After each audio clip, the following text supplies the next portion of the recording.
1992년 미국 오리건 주의 한 남자가 새벽 4시에 잠에서 깼습니다. 그의 이름은 닐 도널드 월시. 그는 당시 49세였습니다. 직장을 잃었고, 집을 잃었고, 2번의 이혼을 겪었고, 교통사고로 목까지 다쳤습니다. 라디오 방송국에서 일하다 해고되었고, 노숙자 쉼터를 전전했습니다. 그날 밤, 그는 분노에 차서 종이에 신에게 편지를 썼습니다. 왜 내 인생은 이 모양입니까? 내가 뭘 잘못했습니까? 제대로 살려면 어떻게 해야 합니까? 그리고 믿기 어려운 일이 일어났습니다. 펜이 스스로 움직이기 시작한 것입니다. 그렇게 탄생한 것이 바로 전 세계 37개 언어로 번역되고 1천만 부 이상 팔린 책 신과 나눈 이야기입니다. 오늘 저는 그 책 중에서도 가장 많은 사람들이 외면해온 챕터, 바로 부와 풍요에 관한 진실을 들려드릴 것입니다. 당신이 부유하지 않은 이유는 능력이 없어서가 아닙니다. 단 하나의 잘못된 믿음 때문입니다. 준비되셨습니까? 닐 도널드 월시는 책에서 이런 질문을 신에게 던집니다. 신이시여, 당신은 정말 인간이 부유하기를 원합니까?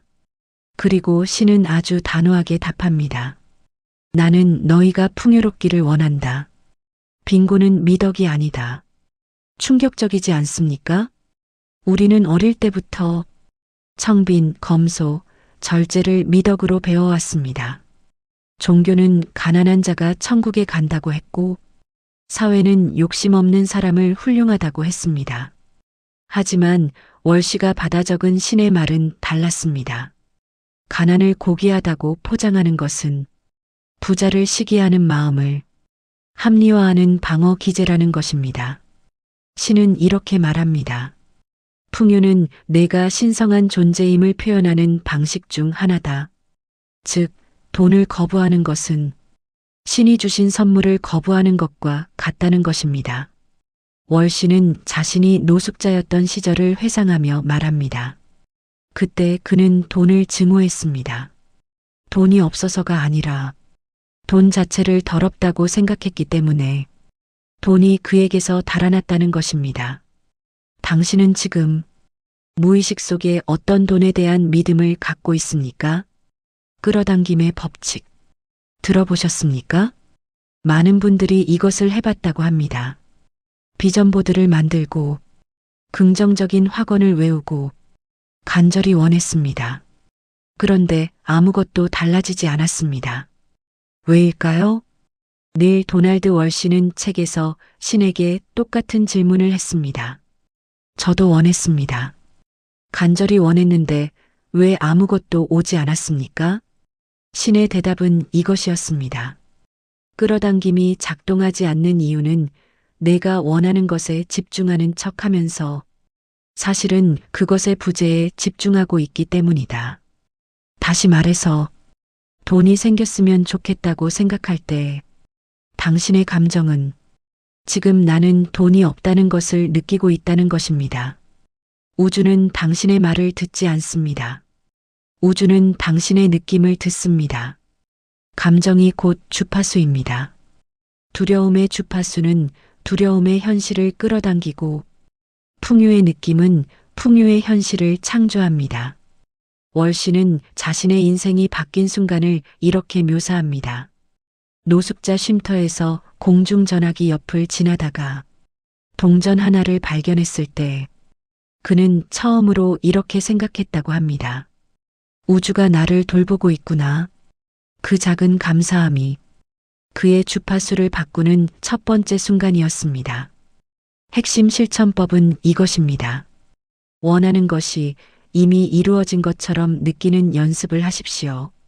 감사함이 그 상태의 진입 주파수입니다. 신은 이 책에서 말합니다. 인류가 부를 창조하지 못하는 이유는 5가지 집단적 착각 때문이라고. 첫 번째, 돈은 한정되어 있다. 당신은 무의식에서 이것을 믿고 있습니까? 만약 그렇다면 다른 사람이 부자가 될 때 내 몫이 줄어든다고 느낄 것입니다. 그리고 그 감정이 바로 결핍을 창조합니다. 두 번째, 돈은 노력으로 버는 것이다. 물론 노력은 중요합니다. 하지만 세상에서 가장 힘들게 일하는 사람들이 왜 가장 적은 돈을 받습니까? 노력과 부는 비례하지 않습니다. 의식과 부가 비례합니다. 세 번째, 나는 부자가 될 자격이 없다. 이것이 가장 치명적인 믿음입니다. 자격이 없다는 느낌은 기회가 와도 그것을 밀어냅니다. 잠재의식이 성공을 위험한 것으로 인식하기 때문입니다. 월시 역시 이 믿음에 수십 년간 갇혀 있었다고 고백합니다. 좋은 기회가 올 때마다 스스로 망쳤다는 것입니다. 무의식이 성공을 허락하지 않았기 때문이라고. 네 번째, 부자가 되려면 누군가를 희생시켜야 한다. 이것은 완전한 착각입니다. 진정한 부는 가치를 창조함으로써 얻어집니다. 당신이 풍요로울수록 더 많은 사람을 도울 수 있습니다. 다섯 번째, 지금은 때가 아니다. 때는 오지 않습니다. 때는 만드는 것입니다. 지금 이 순간이 항상 가장 완벽한 시작점입니다. 신은 이렇게 말합니다. 부는 너의 외부에 있지 않다. 부는 내가 되는 것이다. 이 말의 의미가 처음에는 와닿지 않을 수 있습니다. 하지만 이것이 핵심 중의 핵심입니다. 당신이 지금 경험하고 있는 현실은 당신의 믿음이 외부로 투영된 것입니다. 그렇다면 어떻게 해야 합니까? 1단계. 관찰하십시오. 지금 내가 돈에 대해 어떤 감정을 갖고 있는지 관찰하십시오. 두려움입니까? 아니면 감사함입니까? 2단계. 선언하십시오. 매일 아침 이렇게 말하십시오. 돈은 나를 사랑하고 나는 돈을 사랑한다. 풍요는 나의 자연스러운 상태다. 처음에는 거짓말처럼 느껴질 것입니다. 그것이 정상입니다. 반복이 새로운 신경 경로를 만듭니다. 월시는 이 선언을 매일 아침 거울을 보며 했다고 합니다. 처음 3주는 우스꽝스럽게 느껴졌지만 한 달이 지나자 자신이 정말 달라졌음을 느꼈다고 말합니다. 3단계. 이미 있는 것에 감사하십시오. 지금 당신 삶에 있는 것들을 하나씩 적어 보십시오. 공기, 물, 잠잘 곳, 오늘의 밥. 감사함의 주파수는 더 많은 감사할 것들을 끌어당깁니다. 4단계. 주십시오. 이것이 역설처럼 들릴 수 있지만 신이 말하는 풍요의 가장 빠른 통로는 주는 것입니다. 당신이 주는 행위는 나는 충분하다는 신호를 우주에 보냅니다. 그리고 우주는 그 신호를 확인하여 더 많이 채워줍니다. 이 책에서 가장 충격적이었던 부분을 말씀드리겠습니다. 신은 이렇게 말합니다. 너는 돈을 벌기 위해 시간을 팔고 있다. 그것은 가장 낭비적인 교환이다. 시간은 당신이 가진 가장 비싼 자산입니다. 그런데 대부분의 사람들은 그 시간을 시급으로 교환합니다. 하지만 부자들은 다르게 생각합니다. 그들은 시간이 아니라 가치를 팝니다. 아이디어를 팝니다. 시스템을 팝니다. 당신이 자는 동안에도 돈이 당신을 위해 일하는 구조. 이것이 풍요의식의 실용적 표현입니다. 월시는 노숙자 시절 이후 강연자로 전환하면서 이 원리를 몸으로 체험했다고 합니다. 한 번의 강연이 수백 명의 삶에 동시에 가치를 전달하는 순간 그는 처음으로 시간과 돈의 등식에서 해방되었다고 말합니다. 신은 또 이렇게 덧붙입니다. 내가 지금 하는 일이 내 영혼을 기쁘게 하는가? 그렇다면 돈은 자연스럽게 따라온다. 당신은 지금 영혼이 기뻐하는 일을 하고 있습니까? 신과 나눈 이야기 심화편에서 신은 부를 창조하는 세 가지 우주적 법칙을 알려줍니다. 첫 번째 법칙은 순환의 법칙입니다. 돈은 에너지입니다. 에너지는 흐를 때 증폭됩니다. 쥐고만 있으면 썩고 흘려보내면 더 많이 돌아옵니다. 강물이 바다로 흘러가지만 다시 비가 되어 돌아오듯이 두 번째 법칙은 동일 주파수의 법칙입니다. 당신이 풍요의 주파수를 발신하면 풍요로운 사람들, 기회들, 아이디어들이 당신에게 끌려옵니다. 끼리끼리 모인다는 말이 단순한 속담이 아니라 우주의 물리적 법칙입니다. 세 번째 법칙은 창조 경험의 법칙입니다. 당신은 지금 이 순간 당신의 생각으로 미래를 창조하고 있습니다. 5년 후에 당신 통장을 지금 결정하는 것은 5년 후의 당신이 아니라 지금 이 순간의 당신입니다. 현재의 의식이 미래의 현실을 만든다. 이쯤 되면 한 가지 의문이 생깁니다. 그래서 뭘 해야 하는데? 신은 아주 명쾌하게 답합니다. 돈을 쫓지 마라. 먼저 내가 누구인지를 결정하라. 그리고 그에 맞게 행동하라. 돈은 그 결과다. 대부분의 사람들은 순서가 거꾸로 되어 있습니다. 돈이 생기면 좋은 사람이 될 것이다. 성공하면 자신감이 생길 것이다. 부자가 되면 행복해질 것이다. 하지만 신은 말합니다. 순서는 반대입니다.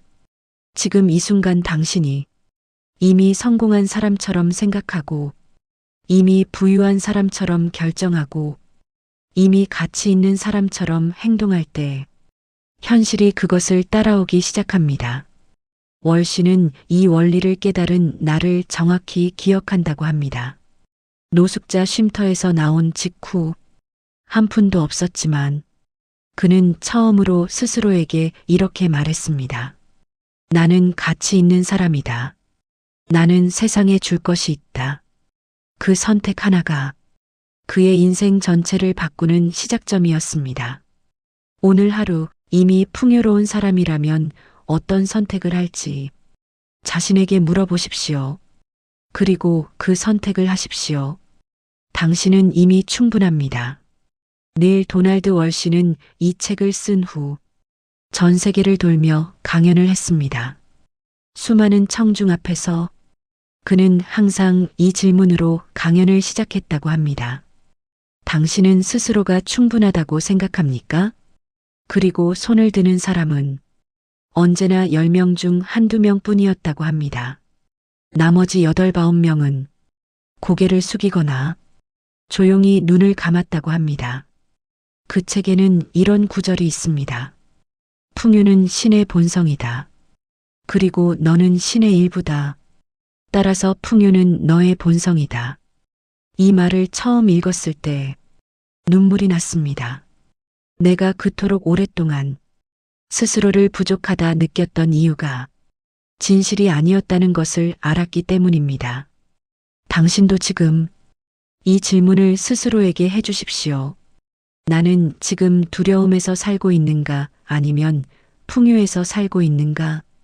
그 대답이 무엇이든 한 가지는 확실합니다. 당신은 이미 이 질문을 할 만큼 깨어있는 사람입니다. 그리고 깨어있는 사람은 변합니다.